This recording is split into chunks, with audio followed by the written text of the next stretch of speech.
আসসালামু আলাইকুম দর্শক, স্বাগত লক্ষ্য লাইভে। আপনাদের সাথে আছি আমি আনোয়ার হোসেন নবীন। ডান কান থেকে রক্ত ঝরছে, তার মুখমণ্ডলেও রক্ত। তখন ট্রাম্প মুষ্টিবদ্ধ হাত উপরে তুলে বলে ওঠেন, ফাইট ফাইট ফাইট।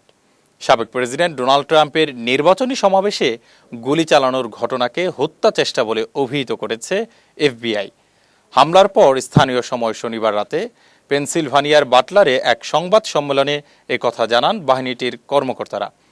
পেনসিলভানিয়ার বাটলার কাউন্টিতে সমাবেশে চালানো এই হামলায় ৭৮ বছর বয়সী ট্রাম্পের মুখ রক্তাক্ত হয়ে যায়। এরপর এই প্রেসিডেন্ট প্রার্থীকে দ্রুত নির্বাচনী সমাবেশের মঞ্চ থেকে সরিয়ে নেওয়া হয়। কেভিন রোজেন বলেন, যে ব্যক্তিটি হামলা করেছে এবং কেন এটি করেছে, তার পেছনে কি উদ্দেশ্য রয়েছে তা শনাক্তের জন্য মরিয়াভাবে কাজ করছেন কর্মকর্তারা।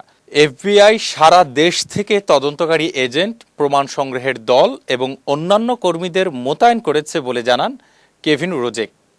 এফবিআইয়ের এই কর্মকর্তা বলেন, সংবাদ সম্মেলনে সংস্থাটি বন্দুকধারীর পরিচয় নিশ্চিত হওয়ার কাছাকাছি রয়েছে, তবে এই মুহূর্তে তার নাম প্রকাশ করবে না। কর্তৃপক্ষ বলেছে, সন্দেহভাজন ব্যক্তির কাছে তার কোনো পরিচয়পত্র নেই। এতে তার পরিচয় শনাক্তের প্রক্রিয়া সম্পূর্ণ হতে দেরি হচ্ছে।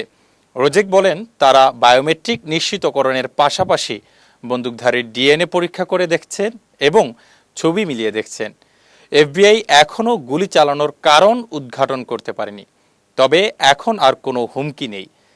সাবেক প্রেসিডেন্ট ডোনাল্ড ট্রাম্পকে লক্ষ্য করে গুলি চালানোর ঘটনায় সমাবেশে অংশ নেওয়া একজন নিহত এবং আরও ২ জন গুরুতর আহত হয়েছেন।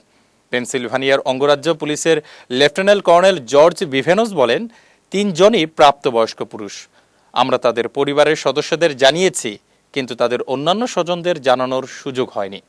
সংবাদ সম্মেলনে বলা হয়, গোলাগুলির এই ঘটনায় ভুক্তভোগীদের চিহ্নিত করা হয়েছে, তবে তাদের বিস্তারিত তথ্য এখনই প্রকাশ করা হবে না। হামলাকারীকে শনাক্ত করতে দেরি হওয়ার কারণ সম্পর্কে পেনসিলভানিয়া অঙ্গরাজ্যের পুলিশ লেফটেন্যান্ট কর্নেল জর্জ ভিভেনস বলেন, আমরা একজন বন্দুকধারীকে অস্থায়ীভাবে চিহ্নিত করেছি, কিন্তু আমরা এখানে থেমে থাকছি না।